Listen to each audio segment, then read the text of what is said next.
Hey, have you ever wondered how to turn your old-fashioned pieces or old clothes you have laying around into new trending styles for 2025? In this video, I'm going to show you some ways to transform those items, 7 to be exact, and repurpose them so that you can wear them for 2025. So you're not going to want to miss it. I'm going to show you how to turn an old, existing, boring, boxy blazer into a new cropped silhouette, basic dingy white shirt into a new statement piece. We're going to add cuffs to some denim because that's on trend. I'm going to teach you how to lengthen your denim that's existing, add a waistband for an interest, turn some cargos into a cool cargo skirt and a statement jacket. So keep watching. All right, so the first one is going to be this boxy blazer and turning it into a more cropped boxy blazer, which is more in line with the trend fashion these days. So here you have what I used. I already cropped it. Basically what you need to do is cut evenly underneath each armhole. Add about 2 inches for your seam allowance. Make sure you iron it, steam it really good so that it stays when you tack it. This guy right here, I did a hidden stitch, and then I also got a little fancy and added the twill tape and a zigzag stitch. You see my pins are still in, and that is how I ended up with this new cropped boxy shape. Here's another example. This one is more of a silk paisley pattern. It used to be down here, so I cut it off after measuring, and I added this like semi-ruffle hem to it. A little bit more advanced technique here if you're a seamstress. I also cut off the mandarin collar, or cut off the collar so it is a mandarin. With the extra fabric, I added to this little thrifted bag and the little tassels and some beads, something else you can play around with. So there we have it. What you don't want to do when you're cropping these jackets is don't forget to measure. Super important. The last thing you want to do is end up with a jacket that's lopsided, unless that's the look you're going for. But you make sure you measure, make sure you steam, press it down really well so that when you turn it around, everything is even and it looks professionally done. Last thing you want to do is have somebody say, oh, you made that, right? Because that's not a good thing.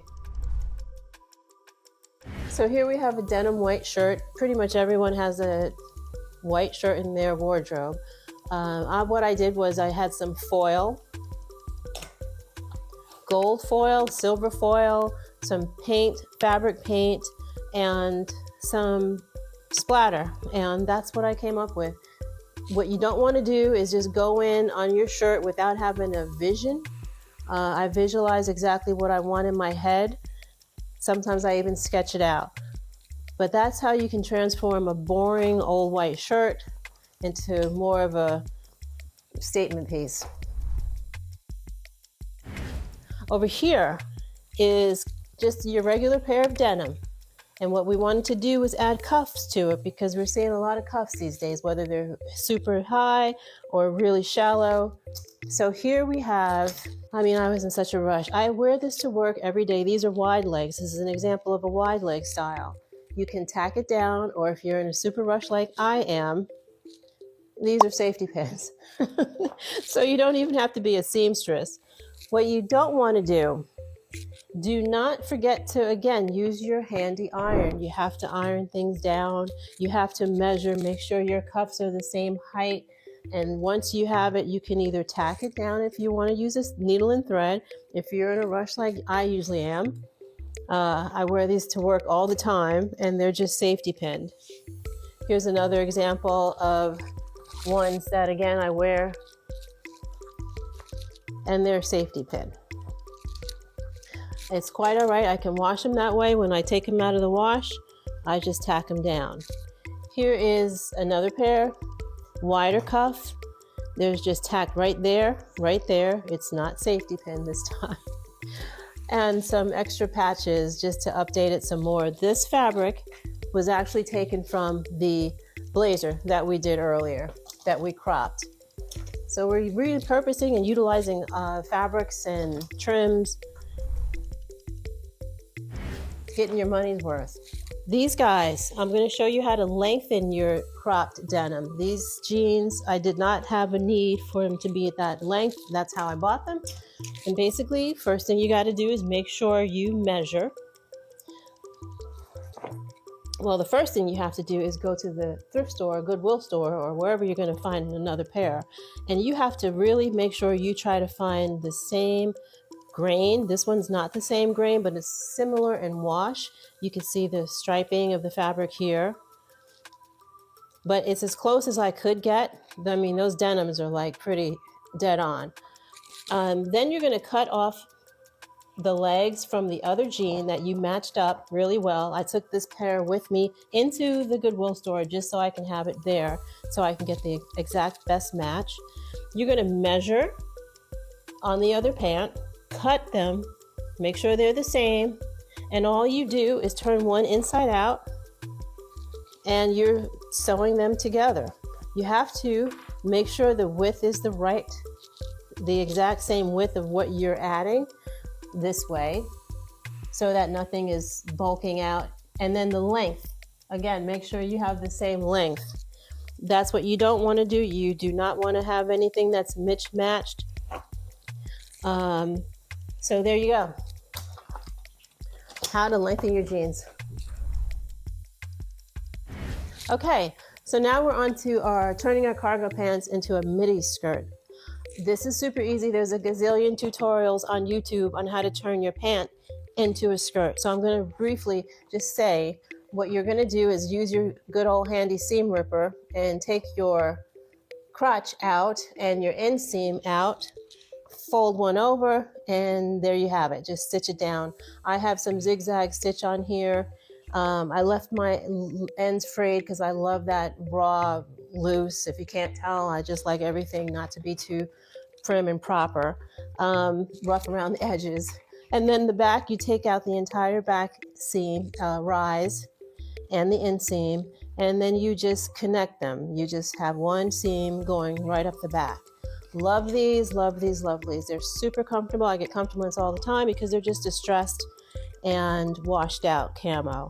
What you don't want to do is you don't want to use a thread that's too contrast. Make sure the thread matches to the best that you can so that it looks like it was born that way. Now onto this, when we're adding another waistband, because we see all these exaggerated waistband looks on the runway, which I absolutely love. So I thrifted a skirt, the same wash, they're both white. And basically you cut what you don't want. So I wanted to keep this pocket. It looks like a little bib running around the waist. So I cut the remaining out of that white skirt and left what I wanted on. Here it's tacked in a couple different areas, and that's it. I mean, I absolutely love it. I have a couple other examples of multiple waistband styles. That's how you do that. I can't wait to put that on so you can see how it looks on. I don't have the other half of both of these jackets, but this is a statement piece. I was going to a fashion show. I needed something to wear, and a half an hour later, I just decided this is what's going to be. This used to be a motorcycle jacket, and this was a blazer owned by my son. All I did was cut both of them in half equally. Well, actually, you add an inch to each because you need to have that seam allowance going straight down the back. This belt was from the leather jacket, and once you have it seamed together, you try it on, and it's, what more to say? It's something that I really love. I'm so glad I took the chance. I got both halves somewhere in my sewing bin, and I'll probably make the other half another time. What you don't want to do is rush and have a sloppy seam going down the back. You still have to press things so that it always lays flat and nice. Try things on. If you're nervous about it, pin it first. Make sure it lays nicely across the bust area, and that's what you need to do. So there you have it. I hope you were inspired to try something on your own. I would love to hear from you. Comment, subscribe. My name is Nicole Faison. I'm a wardrobe stylist / clothing designer, and I will be doing more upcycles because I really enjoy them, and fashion hauls. So stay tuned, check me out, subscribe. I'm on Instagram, Nicole Faison Stylist, And until the next time.